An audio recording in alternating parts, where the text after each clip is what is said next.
The Biden economic boom that no one's noticed. Jussie Smollett convicted, and Love Hate 8 featuring the dude nod. Baker, you know what I'm talking about here. I do. Friday Need to Know. Let's go.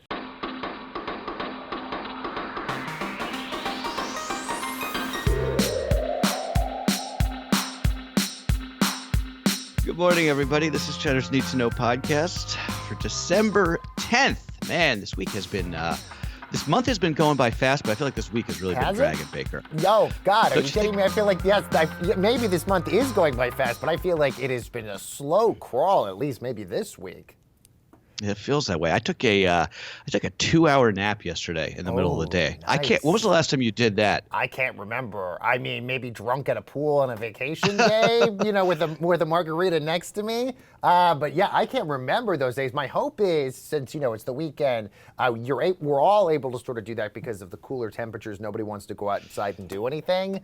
But most of us, since we don't have kids, we get to sleep in tomorrow. So that maybe will be our 2-hour nap that we get to have. Yeah, not over here. But the problem with the 2-hour nap in the middle of the day is it's great, but then you wake up and you are just out of commission for the rest of the day. Yeah. You're all messed up. I also realize, and this is maybe as I've gotten older, I can't do like boozy brunches as much as I used to anymore, because then all I want to do is take the nap, and then I feel like I've ruined the rest of the day as a result. Yeah. Boozy brunch, that's over for me here. Yeah, over. Once you hit 37, it's all done. It's over, Carlo. Anyway, happy Friday to you. Happy National Salesperson Day to our audience. And we got a lot of headlines to dive into today. And we got to start with politics. You wouldn't know it from Joe Biden's plummeting poll numbers, but he's actually overseeing, Carlo, the fastest economic recovery in American history. The weekly jobless claims that we got yesterday fell to 184,000. That is the lowest level we've seen in more than half a century. Now, as the labor force participation rate hitting pre-COVID levels. The unemployment rate has fallen from 6.7%, which is where it was at last year, to now 4.2% today. It's now approaching the level economists are calling full employment. That means nearly virtually everybody who is able and willing is working right now. It's amazing, isn't it? Right?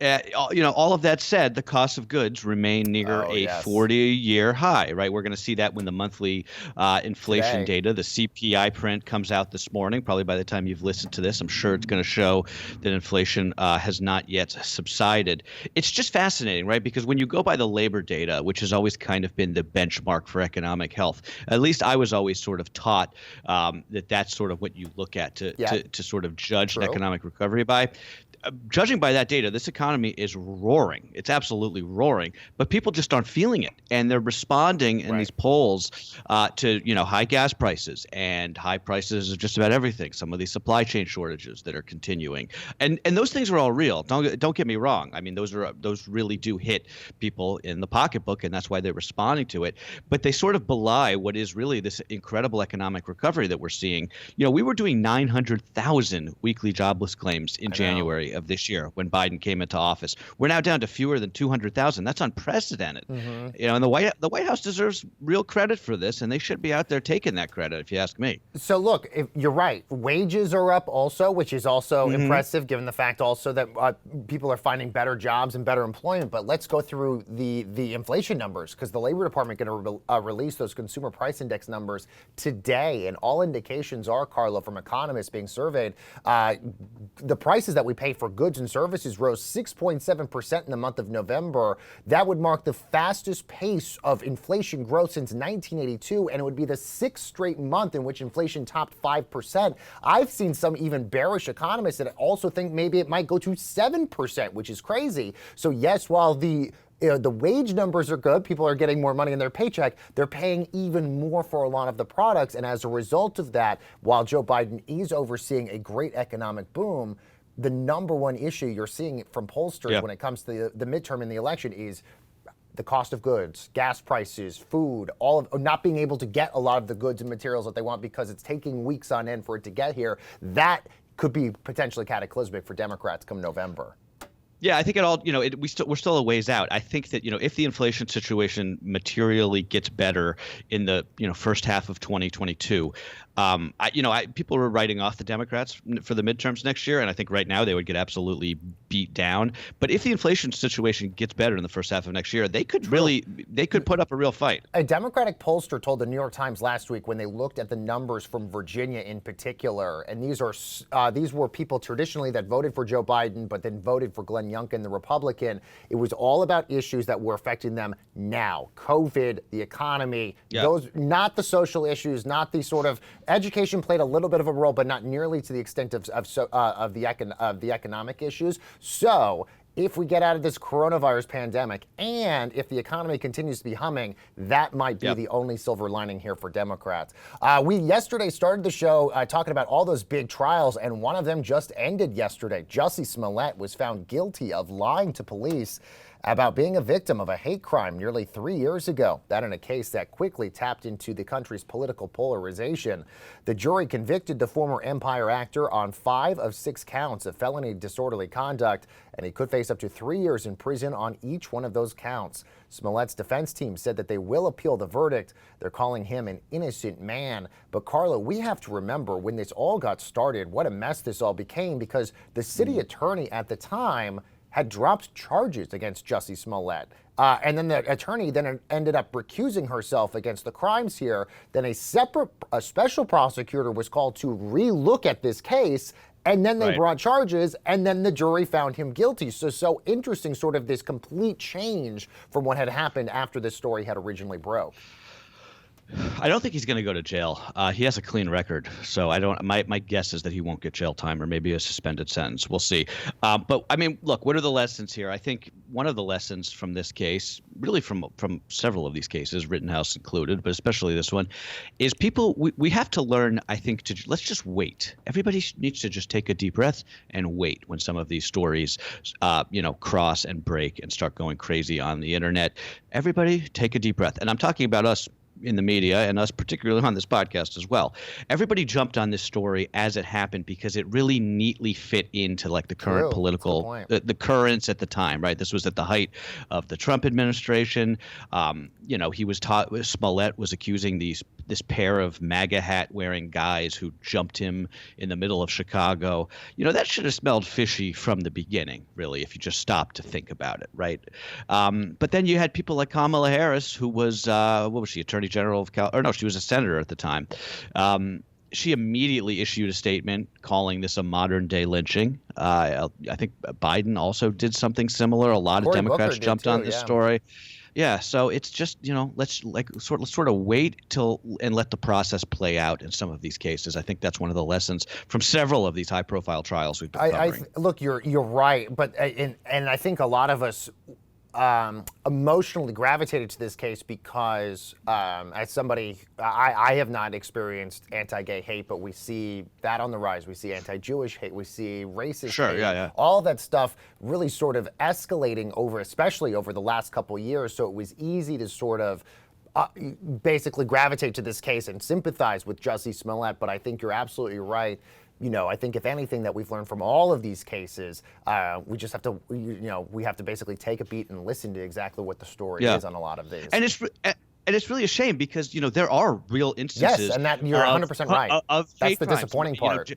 Yeah, I mean, Jill's always on the beat about anti-Semitism in this country, and that stuff is real. And when people like this idiot go out there and make these stories up, it's such a disservice to real victims. Well, you're right, because, and this is the case for victims across the board in any situation, does this make people trust their accusations as much anymore, or take their accusations seriously, especially if they're the real ones out there? So that's the heartbreaking part in all of this. Let's move in. Let's talk about COVID here. Booster shots of the Pfizer vaccine now available for 16 and 17-year-olds. That's so long as they are 6 months past their second dose.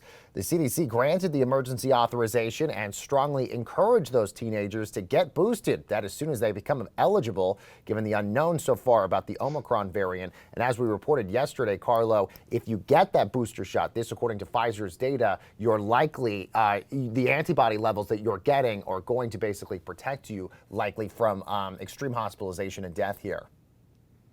Yeah, get boosted. If you haven't yet, it's worth it. You'll be happy you did it. I saw this one story that made my head explode this morning. Middlebury College up in Vermont. They have 99% of their student body fully vaccinated. They've had about 30 new cases, so they're seeing a little bit of an outbreak up there. And now they're moving fully remote for the rest of the semester.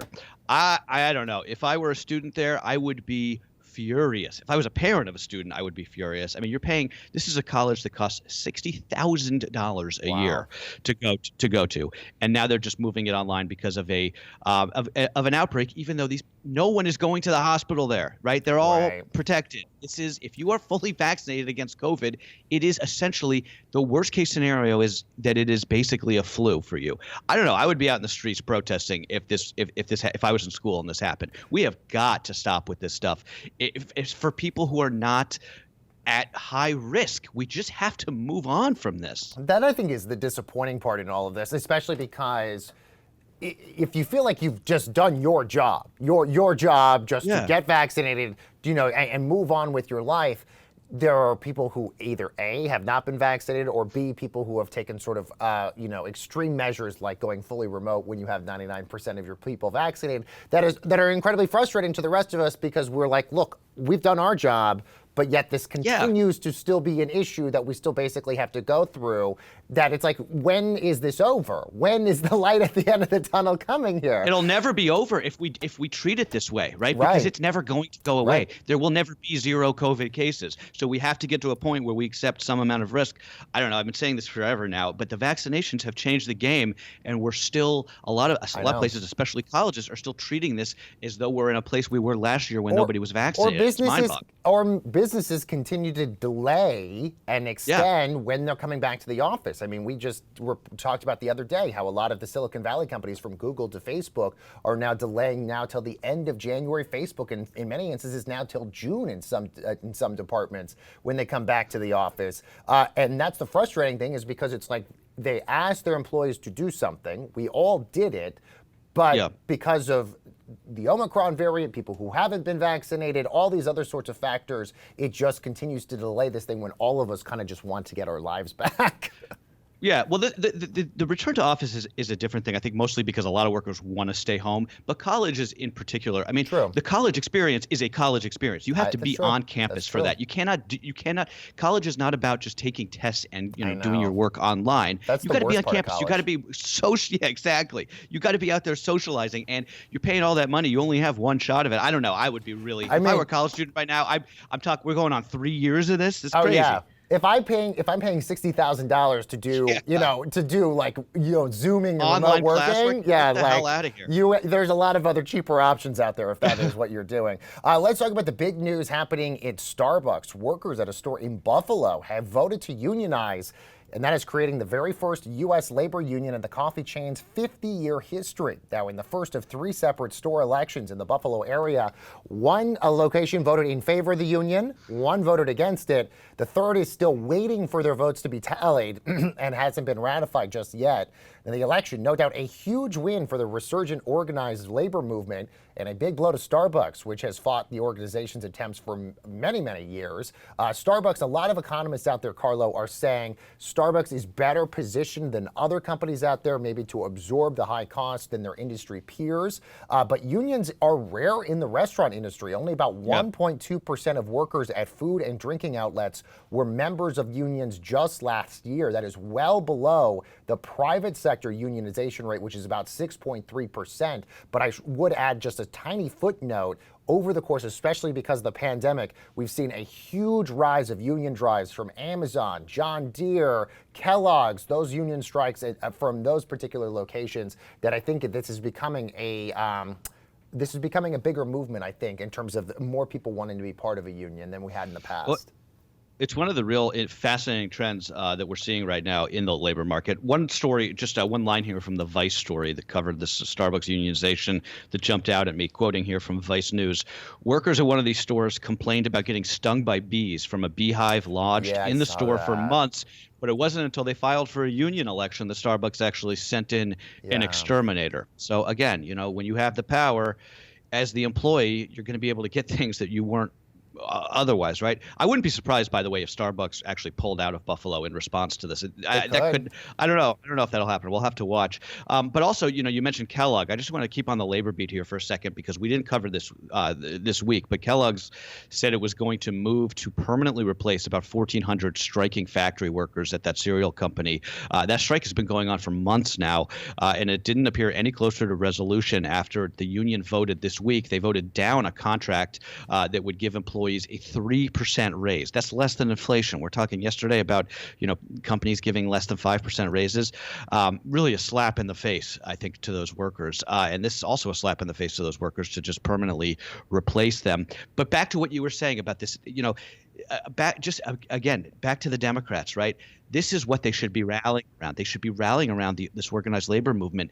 They should be, Biden should be going to the store in Starbucks and getting a coffee there and talking to these people. He's the most pro-union president we've had since I can remember. People keep saying that, but is he actually? Because I don't know. I haven't heard of the Amazon union. That's true, but I have not. That's true, but it doesn't seem like this White House is really out there. I mean, they should be out there on the picket lines. This is the thing that they should be rallying around, especially with Republicans trying to pretend like they're the party of the working class now. And get rid of all the woke stuff, all the education nonsense. This is what the Democrats should be all about: organized labor and class. That's what this is about. That's how they could start winning elections again. Look, Republicans are trying to seize on this, not so much the union aspect of things, but in terms of the worker aspect. This is what Marco Rubio has essentially been arguing for a while, that the Republicans need to be more of the party of the working class, the union vote, rather than corporations that they typically have been. But right now, this is the greatest sort of employee market we've seen in generations because of the pandemic, where people are renegotiating their salaries, they're leaving for better jobs, the employment rates are better. There's just more command right now for people to do what they want when it comes to their jobs, because the pandemic showed them what was important and what wasn't important, and they're demanding better, better perks, better jobs, better health care, better all these things as a result of this. And the employers, they're in a position where they basically have to capitulate because and bring these employees in, because the problem is to retrain and rehire somebody else is too much of a headache for these employers. Yeah, it's just remarkable. It's all happening under a Democratic president, and it doesn't seem like that president is really embracing this as an issue that the Democrats could win on. Listen, you bring up a very good point. We have now heard from Travis Scott, Carlo. He is speaking at length now about the tragedy at his Astroworld Music Festival. For the very first time, the rapper sat down with radio host Charlemagne the God for a long 50-minute interview, and he claims he had no idea that a mass casualty event was unfolding in the crowd right in front of him after that show on November the 5th. Travis Scott suggested that the media was unfairly blaming him for the incident, that in which 10 fans were killed in a stampede, and that he continued to perform after emergency personnel were on the scene only because he wasn't told in his earpiece how serious the situation had become. There were a bunch of reports in TMZ and others interviewing the attorneys for a lot of the victims who had watched that interview. TMZ had reported one of the attorneys said that it was a cringeworthy interview, but there are still about 140 lawsuits right now filed against the Astroworld tragedy, a lot of them against Travis Scott, and it looks like a lot of those lawsuits are going to continue here, Carlo. Well, when in doubt, blame the media, right? If Donald Trump has taught us anything, that's the easiest way out of this stuff.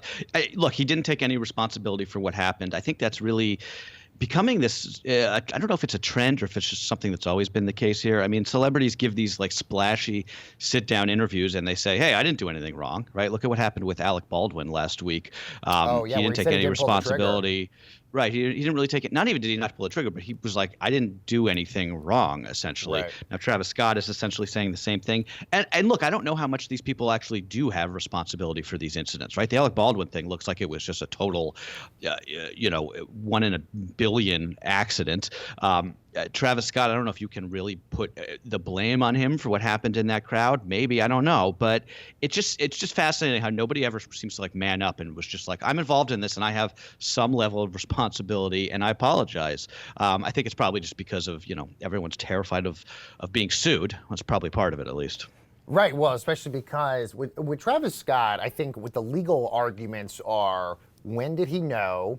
And when was he basically apprised of what was happening, given the fact that he had afterwards had gone to a Dave & Buster's concert afterwards? There's not concert, but Dave & Buster's to go play video games after the Astroworld concert. So it's basically the timing, I think, is where the legal aspect on this is all going to be sort of interesting, because then that basically shows how liable he is at the end of the day. Let's move on, Carlo. Some big news. The giant container ship that got itself wedged into the Suez Canal. You remember that for 6 very long days back in March. Well, it's going to give it another go this time. The Ever Given currently steaming towards the canal once again, fully loaded up once again with cargo. Ship mapping data estimates that she'll reach the Suez sometime on Sunday. We hope this trip a little bit more successful than the last time, I hope. You know, if at first you don't succeed, right? The captain of this ship has a great comedic opportunity this weekend, right? I don't think he'll take it, but it would be pretty funny if he did. It's funny though, right? Because in retrospect, the Ever Given, that whole thing back in March, it was really sort of like a canary in the coal mine for the supply chain breakdown that we started to see after that, right? So I'm saying right here, I'm declaring on this podcast, if this ship gets through the Suez this time without incident, I hereby declare that our supply chain woes are over, and the 2022 is going to be a great year where we can find all our stuff, right? Yes, this is like when that octopus used to predict the World Cup games all the time correctly. Yeah, right. This is basically, if this ship gets through the Suez Canal, all of us basically are out of the pandemic. Our lives are back to normal. Supply chain issues are over. The world is back to normal. Yes, exactly. So if anything, you're right. That's the canary in the coal mine. That is basically all of us right now, the Suez Canal ship. Okay, we'll keep you posted on Monday. Make sure this thing gets through the Suez this weekend. Okay, a little more to know before we do Love, Hate, 8, Baker. Yeah, at least 53 people died and dozens more injured, Carlo, when a tractor trailer carrying over 100 migrants crashed in southern Mexico. The truck rolled over and crashed into a pedestrian bridge near Mexico's border with Guatemala. It's a terrible developing story. So there sad. appear to be young children who are the victims also in this crash. Here in New York City, we just became the first big city in the country to allow non-citizens to vote in local elections. This is a big deal. This move granting the right to vote for 800,000 legal New York City residents, people like my wife, Becky, they can now cast votes in municipal elections, assuming this thing doesn't get struck down in court. They're still, of course, barred from voting in state or federal elections, but hey, you pay taxes here. I think you should be able to vote. I think you're spot on, Carlo. Meanwhile, talking about living on the edge, Congress finally set to approve that debt limit increase next week. That after the Senate voted to approve a one-time exemption to the filibuster when it comes to raising the debt ceiling. That caps off a months-long fight over the nation's borrowing limit, which Treasury Secretary Janet Yellen says we have until the 15th next week to basically get this solved, or else we would default on our debt for the very first time in American history. Hallelujah. We don't have to talk about this again, at least until the next time. At least a month, yes. And the U.S. government just won an appeal to extradite WikiLeaks founder Julian Assange. He's wanted here in the United States under the Espionage Act for publishing classified government materials. He's been held in London since 2019 when British police removed him from the Ecuadorian embassy. You remember that whole mess. He had been holed up there for years. Now it's looking like he's closer to coming back to face charges here in the United States. And he had aggressively been trying to seek a pardon from former President Trump for quite a while. Sad news in the NFL, Demarius Thomas, a former Pro Bowl wide receiver and a Super Bowl champ with my Denver Broncos, passed away at the very young age of 33 years old. Police are saying he was found dead in his home in Georgia. They're calling this an apparent medical issue, but not a lot of details are being given so far on this, Carlo. One of the greatest wide receivers, I believe, in Broncos history. Really quite sad. And just sticking on the sports beat here, I don't know if you saw this last night, this buzzer beater at the Rutgers-Purdue game. I saw highlights, yes. Holy mackerel. I can't even do it justice. Go watch the clip of this. Purdue was playing in their first ever game as the #1 seed. They lost to Rutgers on a half-court three. Amazing. At the buzzer. Kids streamed onto the court. It was just, wow, college hoops at its best. So go check that out. This is why people love college basketball, and this is also, I was getting March Madness, like the feels for March Madness, because that happens so much when the Cinderella team knocks it out of the park. Okay, let's do a little love, hate, hate to end this week, Baker.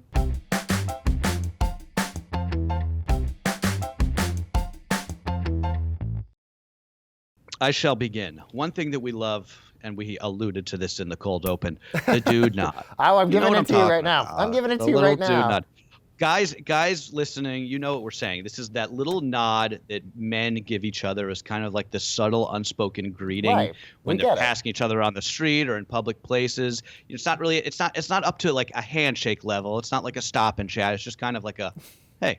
I get you. I see you. I acknowledge you. I get it.